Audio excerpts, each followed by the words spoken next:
The Golden Dragon had been more than just a restaurant, it was my father's dream carved into reality, seasoned with 30 years of sacrifice and determination. Now I stood across the street, watching Victoria, my stepmother of barely 2 years, telling our longtime customers that she was the new owner. Her voice carried the same saccharine sweetness she'd used at Dad's funeral 3 months ago.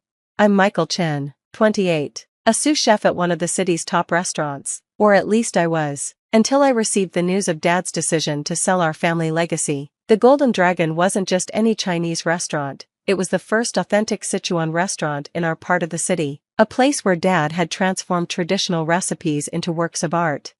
It's all perfectly legal, Victoria had smiled, waving the papers at me yesterday. Your father signed everything over to me 2 weeks before his heart attack. He wanted someone with real business experience to modernize the place. I'd spent the last 24 hours in a daze, trying to understand how Dad could have done this. He'd always said the restaurant would be mine when I was ready, after I'd gained experience in other kitchens, learned from everyone, he'd told me, then come back and make the dragon even better. Now, watching Victoria chat with Mrs. Liu, who'd been coming every Sunday for 20 years, I felt my hands curl into fists. Something wasn't right. Dad had been sick those final weeks, yes, but his mind had been sharp as ever. We'd talked about my plans to return to the dragon, about the new fusion dishes I wanted to add to the menu while keeping his classics.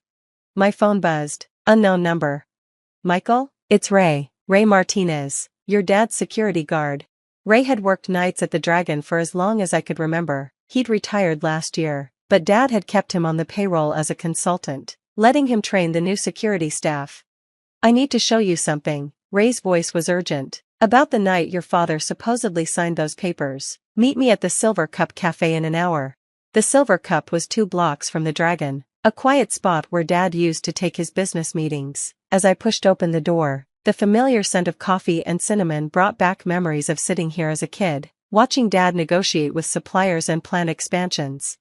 Ray sat in a corner booth, a manila envelope on the table before him. He'd aged since I'd last seen him, his hair more gray than black now, but his eyes were still sharp behind his glasses. Your father installed new security cameras last year, he said without preamble. High-end stuff, with backup cloud storage. He gave me administrative access to help monitor the system. Look at this. He pulled out his tablet, queued up a video. The timestamp showed 11:47 p.m., 2 weeks before Dad's death. The camera angle showed Dad's office, where Victoria was sitting at his desk, alone. Watch, Ray said softly.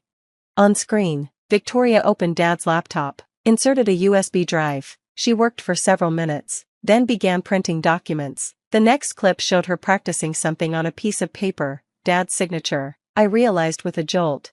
There's more. Ray swiped to another video, dated the next night. This one showed Victoria leading Dad into his office. He was moving slowly, looking disoriented. Your father was on strong medication that week, remember? For his back pain. I remembered. Dad had thrown out his back helping move some heavy equipment in the kitchen. The doctors had prescribed something that made him drowsy. The video showed Victoria placing papers in front of Dad, guiding his hand. Even through the grainy footage, I could see that his eyes were unfocused.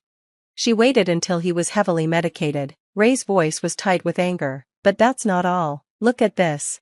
He produced several sheets of paper from the envelope. These are the access logs for your father's computer. Someone logged in at 2 a.m. the night before, using his credentials. They accessed templates for sale documents, transfer papers. How did you get all this? Your father wasn't just my boss, Michael, he was my friend for 30 years. When he first got sick, he asked me to keep an eye on things. He was worried about Victoria, said she'd been asking a lot of questions about the restaurant's finances. I stared at the documents, my chef's hands trembling slightly. Why didn't you show this to the police? I tried. They said without proof that your father was incapacitated when he signed. It's just circumstantial. Victoria's lawyer claimed the videos only show her helping an elderly man with paperwork he'd requested. Ray leaned forward. But there's something they don't know about yet. He pulled out one final piece of paper. Your father had a second camera installed in that office, one that Victoria didn't know about. It recorded audio. My heart started racing. Where's that footage? Encrypted, on a secure server. Your father gave me the password, told me to use it only if something happened to him. I waited because, well, I needed to be sure you were ready for what it might reveal. I thought about Victoria standing in my father's restaurant, preparing to tear down 30 years of tradition to put up some trendy fusion spot. Dad's recipes, his legacy, everything he'd built, gone. I'm ready. Ray nodded slowly. There's something else you should know. I've been watching Victoria's movements since your father died. She's been meeting with developers, big ones, the kind that don't build restaurants, they build luxury condos. The pieces started falling into place. The Golden Dragon sat on prime real estate in a rapidly gentrifying neighborhood. Development companies had been trying to buy the block for years, but Dad had always refused to sell. How much time do we have? She's meeting with the demolition assessment team next week. Ray's expression hardened. But there's more going on here than just a property grab. Your father suspected something bigger. The night before his heart attack, he called me, said he'd discovered something about Victoria's past, about who she really was. He was going to confront her, but he never got the chance. Dad had collapsed in the restaurant's kitchen the next morning, dead before the ambulance arrived. Natural causes, the doctors had said, but now I wasn't so sure. My phone buzzed, a text from Victoria, meeting tomorrow at 9 a.m., time to discuss your severance package. I showed it to Ray, who smiled grimly, perfect timing, because there's something else in that encrypted footage she really doesn't want anyone to see. As Ray pulled up more files on his tablet, I felt a familiar sensation, the same focus that came over me in a busy kitchen during dinner rush. Dad had taught me that success in both cooking and life came down to timing, preparation, and the courage to act when the moment was right. Tell me everything, I said. Ray glanced at the clock. It's a long story, and some of it, well, let's just say your father wasn't the first restaurateur Victoria married, or the first one to die suddenly. The implications hit me like a blast from the dragon's most powerful wok burner. This wasn't just about saving Dad's restaurant anymore, this was about justice. As Ray began laying out the evidence he'd gathered, I thought about Dad's favorite saying, in cooking and in life, son, the truth is in the details. You just have to know where to look. I was about to discover just how right he'd been. Ray's revelation about Victoria's past kept me awake all night. In my apartment above Ming's noodle shop, I'd moved out of the family home after Victoria moved in. I spent hours reviewing the files he'd shared. Victoria Barnes wasn't even her real name. She'd been Victoria Chen, Victoria Wong, Victoria Liu, a chameleon changing identities as easily as Dad used to change seasonal menus. 3 previous marriages. 3 successful restaurants, 3 sudden deaths ruled as natural causes. Your father figured it out 2 days before he died, Ray explained when we met again early the next morning. He found old newspaper clippings in Victoria's things while looking for some insurance papers, started connecting the dots. The encrypted video footage from Dad's secret camera system was damning. It showed multiple late-night meetings in his office between Victoria and men in expensive suits, developers, lawyers, someone who looked suspiciously like a city planning official, but the most shocking clip was from the night before Dad's death. I know what you did to Thomas Liu's restaurant in Seattle, Dad's voice was clear in the audio, and Robert Wong's place in San Francisco. Did you think I wouldn't investigate the woman I married? Victoria's response was chillingly calm. Those were tragic accidents, James, just like what sometimes happens when elderly restaurant owners don't properly maintain their kitchen equipment. At 9 a.m. sharp, I walked into the Golden Dragon for my meeting with Victoria. The restaurant wouldn't open for lunch service for another 3 hours, but the kitchen staff was already prep cooking. The familiar sounds and smells, ginger and garlic hitting hot oil, the rhythmic chopping of vegetables, strengthened my resolve. Victoria sat at Dad's old desk, her designer suit a stark contrast to the traditional Chinese decor. Michael, good of you to come. I have the severance papers ready. Before we discuss that, I placed my laptop on the desk. There's something you should see. She smiled indulgently. If this is about your father's promises to leave you the restaurant, we both know verbal agreements don't hold up legally.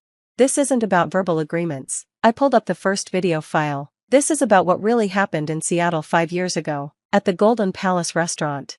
The smile froze on her face. Thomas Liu's daughter never believed it was just a faulty gas line that killed her father. She hired a private investigator, but he couldn't prove anything. Still, he kept everything he found. I turned the laptop so she could see the screen. Ray tracked her down last night. She's very interested in reopening the investigation. Victoria's perfectly manicured fingers tightened on her pen. I don't know what you're talking about. No? How about Robert Wong's place in San Francisco? Another successful restaurant. Another convenient accident. And now the Golden Dragon. I let my voice trail off meaningfully. You're being ridiculous. But her voice had lost its smoothness. I have legal ownership of this restaurant. Your father signed. While heavily medicated, I interrupted. We have footage of that too. But what's really interesting is the audio from the night before Dad died, when you threatened him. She stood up so quickly her chair slammed into the wall. You're bluffing. There's no audio system in this office. Dad was thorough, especially after he found those newspaper clippings about your past. Or should I say, Victoria Chen's past? Or is it Wong? I forget which name you were using when you married Thomas Liu. A new voice spoke from the doorway. We've been wondering that ourselves. Detective Sarah Martinez, Ray's daughter, as it turned out, stepped into the office, accompanied by two uniformed officers. Behind them stood Ray, holding his tablet. Victoria Barnes, Detective Martinez continued. We have some questions about the deaths of Thomas Liu and Robert Wong, and about some interesting transfers from their restaurant accounts before they died. Victoria's face contorted. You have nothing, just circumstantial. We have the encrypted files from James Chen's secure server. Detective Martinez cut in, including audio of you threatening him the night before his death. We have evidence of you accessing his computer to forge documents, and we have the testimony of 3 kitchen staff members about how you insisted on checking the gas lines personally the morning Mr. Chen died. I felt my knees go weak. I hadn't known about that last part. The DA's office is very interested in the pattern, the detective continued. 3 successful restaurant owners, all married to the same woman under different names, all dead within 2 years of the marriage, all their properties sold to development companies within months of their deaths. Victoria's eyes darted around the room like a trapped animal's. Suddenly, she lunged for her bag. Gun, Ray shouted, but Detective Martinez was faster. In seconds, Victoria was face down on Dad's antique carpet, being handcuffed. Add attempted assault to the charges, Martinez said calmly, as her partner retrieved a small pistol from Victoria's designer handbag. The next few hours passed in a blur of police statements, evidence processing, and calls from the DA's office. By evening, Victoria was in custody, and I had temporary injunctions stopping any sale or demolition of the Golden Dragon. Your father had one more surprise, Ray told me as we sat in the empty restaurant that night. Check the bottom drawer of his desk. There's a false bottom. Inside, I found a sealed envelope with my name on it, and a USB drive. Dear Michael, Dad's letter began. If you're reading this, then either I'm gone, or I've finally gathered enough evidence to expose Victoria's true nature. I hope it's the latter, but given what I've discovered about her past, I have to be prepared. I never told you why I insisted you work in other kitchens before taking over the Dragon. Yes, I wanted you to learn and grow as a chef, but I also needed you safely away while I investigated the woman who seemed too perfect when she came into our lives. The USB drive contains everything I found: financial records, newspaper articles, private investigator reports. Most importantly, it has videos from every security camera in the restaurant, backed up to a secure server only Ray can access. Victoria thinks she's clever, but she doesn't understand that a good restaurant, like a good life, is built on trust and attention to detail. The Golden Dragon was never just about food. It was about creating a place where memories are made, where traditions are honored while embracing the future. You understand that better than anyone. You're ready now, son. Make it your own, but remember our roots. All my love, Dad. 3 months later, I stood in the Golden Dragon's kitchen, watching the dinner service in full swing. The place was packed. The media coverage of Victoria's arrest and the uncovering of her restaurant murder scheme had actually boosted business. The menu was new, a fusion of Dad's traditional recipes and my own innovations. The critics were calling it a successful blend of old and new, tradition and innovation. Dad would have loved it. Thomas Liu's daughter Janet had flown in from Seattle to testify against Victoria. She was sitting at Dad's favorite table now, sharing stories with Robert Wong's son Kevin about their father's restaurants. Your father was a smart man, Detective Martinez said, stopping by to pick up a takeout order. He knew something was wrong, so he left a trail of digital breadcrumbs. The DA says it's one of the strongest cases she's ever seen. The preliminary hearing had revealed the full scope of Victoria's operation. She'd worked with corrupt developers to identify successful restaurants in valuable locations. She'd charm the owners, always widowers or divorced men, marry them, then arrange accidents once they discovered her true nature. The properties would be sold to her developer partners at below-market rates, then demolished for luxury condos. But Dad had outplayed her. His hidden cameras, encrypted files, and careful documentation had exposed not just Victoria, but the entire criminal enterprise. The investigation had expanded to include city officials, developers, even some crooked health inspectors who'd helped cover up the accidents. Ray had refused any reward, but he'd accepted a position as the restaurant's head of security. "Your father was my best friend," he'd said simply. "Protecting his legacy is reward enough." We'd installed a small memorial wall near the entrance, photos of Dad, Thomas Liu, and Robert Wong. Their children had started a foundation to help family-owned restaurants protect themselves from fraudulent takeover schemes. The kitchen door swung open as one of our new servers rushed in. "Chef Mike, Table 12 wants to know if you'll make them your father's special mapo tofu. They say they've been coming here for 20 years. I smiled, reaching for the ingredients I'd prepped that morning, Dad's recipe, with just a few of my own touches. As I worked, I could almost hear his voice. "Remember, son, the secret ingredient isn't in the sauce, it's in the love you put into every dish." The Golden Dragon was more than just a restaurant now. It was a testament to a father's love, a son's determination, and the power of truth to emerge even when buried under layers of deception. As I placed the finished dish on the pass, I caught my reflection in the polished steel of the kitchen counter. For a moment, I thought I saw Dad standing behind me, nodding in approval. The security cameras caught that moment too, their digital eyes watching over the Golden Dragon just as Dad had intended, ensuring that his legacy of truth, tradition, and trust would continue to thrive. Outside, the evening crowds filled the streets of our changing neighborhood, but inside the Golden Dragon, some things remained constant: the sizzle of woks, the steam of dumplings, the laughter of families sharing meals, and the spirit of a man who knew that the best way to protect what you love is to leave behind the truth, preserved as carefully as his secret recipes. Victoria's trial would begin next month. Janet Liu and Kevin Wong would be there, along with me, Ray, and Detective Martinez. But tonight, I had a restaurant to run, recipes to perfect, and memories to honor.